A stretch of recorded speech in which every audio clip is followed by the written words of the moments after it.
মসজিদ ভাঙার বিরুদ্ধে বিক্ষোভ মিছিল, মসজিদ ভাঙার বিরুদ্ধে বিক্ষোভ বিক্ষোভ, ফাঁসি চাই ফাঁসি চাই, মসজিদ ভাঙার বিরুদ্ধে ফাঁসি চাই, সৌরভ শিকদারের ফাঁসি চাই, ফাঁসি চাই ফাঁসি চাই, সৌরভ শিকদারের ফাঁসি চাই, ফাঁসি চাই ফাঁসি চাই, সৌরভ শিকদারের ফাঁসি চাই, ফাঁসি চাই ফাঁসি চাই। বাঁকড়ার এই যে মসজিদটা এয়ারপোর্টের মধ্যে, তার একটা ছোট গেট আছে।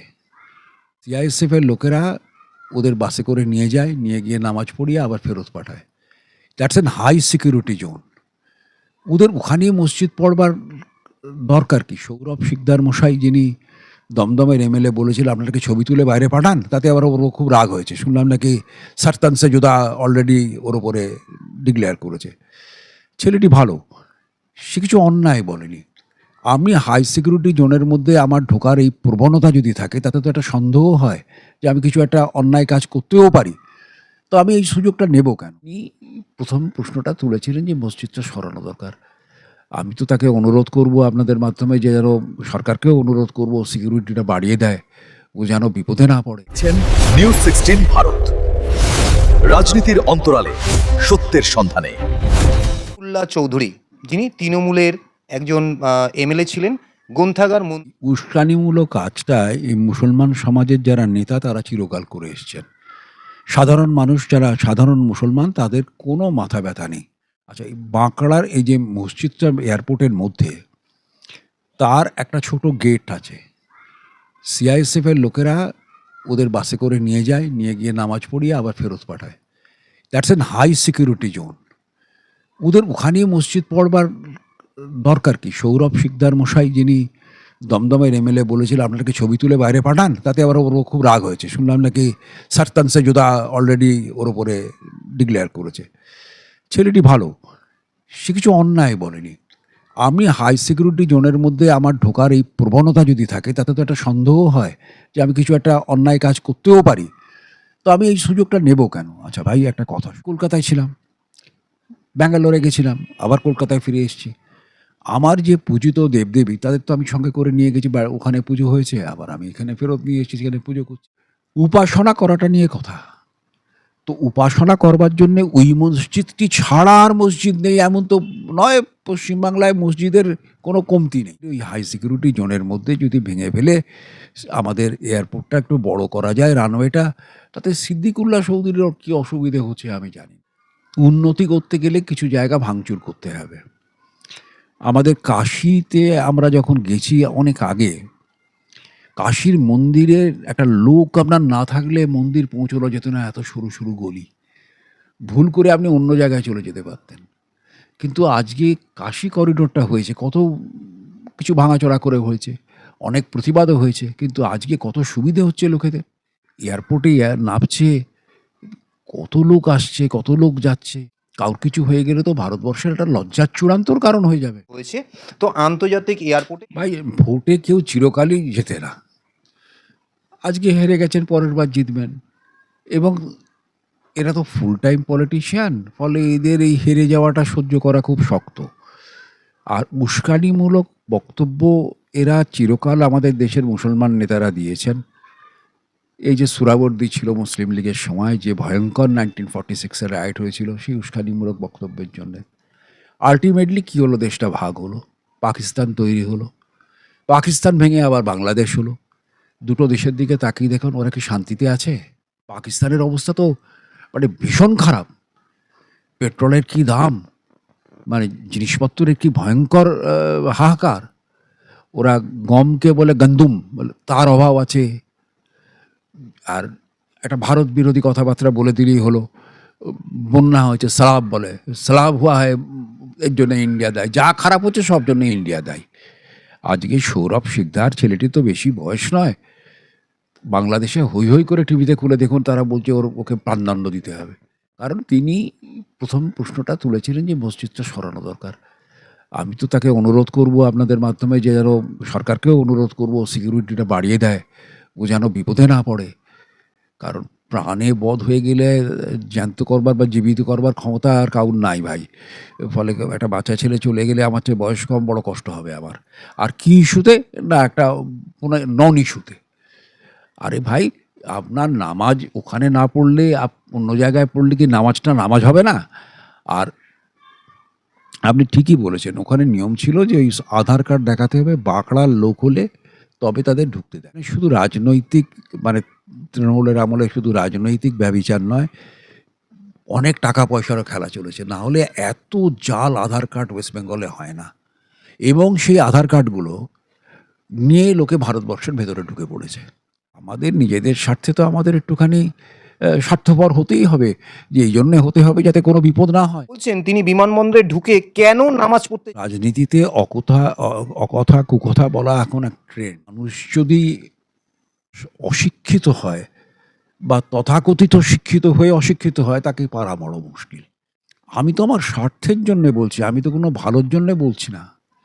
আজকে যে আমি বললাম তো, হিন্দুদের অত্যন্ত পবিত্র তীর্থস্থান হচ্ছে বেনারস, কাশী, ৫,০০০ বছরের পুরনো, আরও বেশি পুরনো শহর। সেখানে তো কাশী করিডর তৈরি করা হয়েছে ভেঙে চুরে। তো আর দরকার পড়লে তো হবেই। আর এমন তো কেউ বলছে না যে কাবাটা ভাঙা হবে। তার তো একটা মুসলমানদের সঙ্গে, ধর্মের সঙ্গে একটা ওতপ্রোত যোগ আছে। সেখানে কেউ হাত দিতে সাহসই করবে না। সেখানে তো কেউ ভেঙে কোনো এয়ার স্পেস তৈরি করছে না। সেখানে তো যা আছে আছে। আর দেখো ভাই, আস্তে আস্তে তো আমাদের একটু কাণ্ডজ্ঞান হতে হবে। পাগলামি করলে তো চলবে না সব সময়। দুটো সরকার বা তিনটে সরকারের সময় মসজিদটা পুরনো হতেই পারে। তার কারণটা হচ্ছে যে ওখানে তো এয়ারপোর্টটা কতদিন হয়েছে। আমাদের এয়ারপোর্ট তো ১৩৬ বছরের এয়ারপোর্ট নয়। আগে যখন এয়ারপোর্ট ছিল তখন অনেক কিছু শ্লথ ছিল। লোকে টারমাক পর্যন্ত পৌঁছে মানুষকে ছাড়তে যেতে পারত। এয়ার হোস্টেসরা সাইকেল রিক্সা করে গিয়ে এয়ারক্রাফটের কাছে পৌঁছতো। কিন্তু আস্তে আস্তে তো নানা রকম গোলমাল হওয়ার জন্যে, নানা রকম অসুবিধার জন্যে তো এগুলোকে মানে কড়াকড়ি করা হয়েছে। ৩০ বছর আগে যা সিকিউরিটি ছিল তার চেয়েও এখন অনেক বেশি কড়া সিকিউরিটি করা হয়। ২-৪ জন ছাড়া সকলের সিকিউরিটি চেক আপ হয়। এমনকি বেল্টটা পর্যন্ত খুলে দিতে বলে। বেল্ট, জুতো সব খুলে দিতে বলে। তো সেগুলো তো করতে হয়। এগুলো যেখানে এইরকম ধরনের সিকিউরিটি চেক হয়, সেখানে শুধু বাঁকড়ার লোকের হাতে একটা আধার কার্ড থাকলে তারা ঢুকে পড়বে। এই মমতা ব্যানার্জির বাড়ির মতো, যে ওই রাস্তাটাতে ঢুকতে গেলে ওখানে অঞ্চলের একটা আধার কার্ড, বাড়িতে জামাই এসছে, শ্বশুরমশাই আধার কার্ড হাত দিয়ে গালে হাত দিয়ে দাঁড়িয়ে আছে, কখন জামাইয়ের গাড়ি এসে পৌঁছবে, আধার কার্ড দেখিয়ে পুলিশকে বলে জামাইকে বাড়ি নিয়ে যাবে। এ তো সব মানে কোনো কাজের কথা হলো না। আইন পাস করেছে বা গুন্ডা দমন ভাই, আজকে কটা লোক নিয়ে এসেছিলেন, ওই বলা সম্ভব। একবার একটা আমি নর্থ বেঙ্গলের ইয়েতে গেছিলাম একটা বেড়াতে।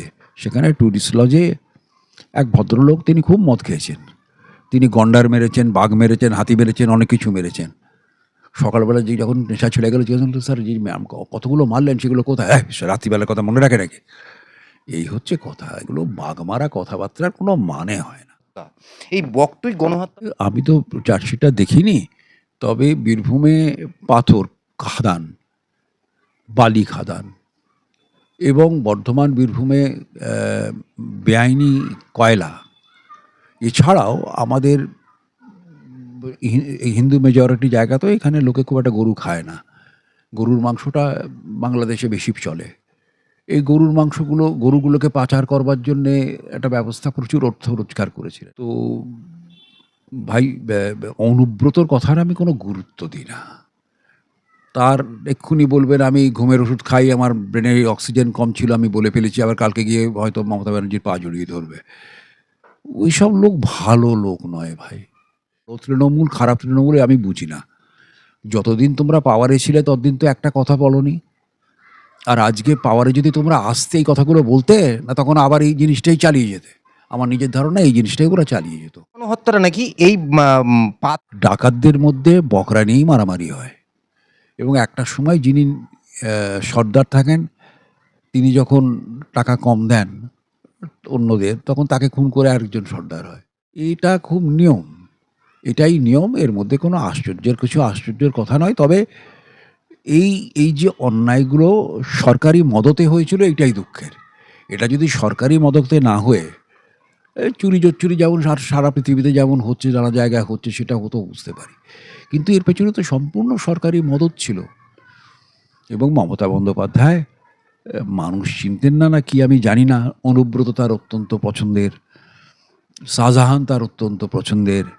এই ধরনের লোকগুলোকে যারা পছন্দ করে, কী করে বলবো, man or woman is known by the company he or she keeps. তে অনুদানের নামে বিপুল লেনদেন তৈরি করতেন। আমি তো বলেছি যে শুধু রাজনৈতিক না, টাকারও খেলা ছিল। উনি ঢাকার লোক, এখানে ঢাকা দিয়েছিলেন, তার আমি কি বলবো। আর একটা কথা হচ্ছে, বাইরে থেকে যে টাকাগুলো আসে শুধু খারিজি মাদ্রাসা নয়, আরও অনেক জায়গায় এই টাকা পয়সাগুলো মানে ঠিকমতো অডিট করলে অনেক রকম গোলমাল বেরোবে। কতটা চ্যারিটিতে ব্যয় হয় আর কতটা যারা পরিচালনা করেন তারা কি করেন, এগুলো বড় চিন্তার কথা। কিন্তু আমি বারবার করে বলছি ভাই, যে তদন্ত হওয়া দরকার। যদি কেউ অন্যায় করে তাকে শাস্তি দিতে হবে, আর যদি কেউ অন্যায় না করে খামাখা তাকে হ্যারাস করা চলবে না। এই দুটোই আমার বক্তব্য। আর গুন্ডা দমন আইন, বড় বড় উৎসবের আগে ডাকাতি করতে যাচ্ছে বলে কিছু লোককে ধরে নিয়ে আসতো পুলিশ। ওই তাদের সেই কদিনই আটকে রাখতো যে কদিন উৎসবটা চলছে, তারপরে ছেড়ে দিত। মামলাটা মিথ্যা, কিন্তু সমাজের স্বার্থেই কাজটা ওরা করতেন। এইটা ওরা জিজ্ঞেস করলে বলতেন পুলিশরা, এটা যদি না করে আপনাদের বাড়ির মেয়ে বউরা সুরক্ষিত থাকবে না। তো ভাই, অনেক ক্ষেত্রে তো এইগুলো একটু কড়া স্টেপ নিতে হয়। আর আমাদের বাঙালিদের একটা প্রবলেম আছে, আমরা খানিকটা বুঝি খানিকটা বুঝি না। আমি তো কিছুই বুঝি না, তাতে ধেই ধেই করে নাচতে আরম্ভ করে দিলাম। আমি কিন্তু বলছি আপনাকে শেষে যে এই ছেলেটি সৌরভ শিকদার বেশি বয়স নয়। আমি আপনাদের মাধ্যমে শ্রদ্ধেয় শুভেন্দু অধিকারী যিনি মুখ্যমন্ত্রী, তাকে অনুরোধ করছি সৌরভ শিকদারের সিকিউরিটিটা একটু বাড়িয়ে দেওয়া যায় কিনা, ওকে আর একটু সাবধানে রাখা যায় কিনা, এটা দেখুক। কারণ কিছু হয়ে গেলে কিন্তু আর কিছু করার থাকবে না। নিউজ 16 ভারত, রাজনীতির অন্তরালে সত্যের সন্ধানে।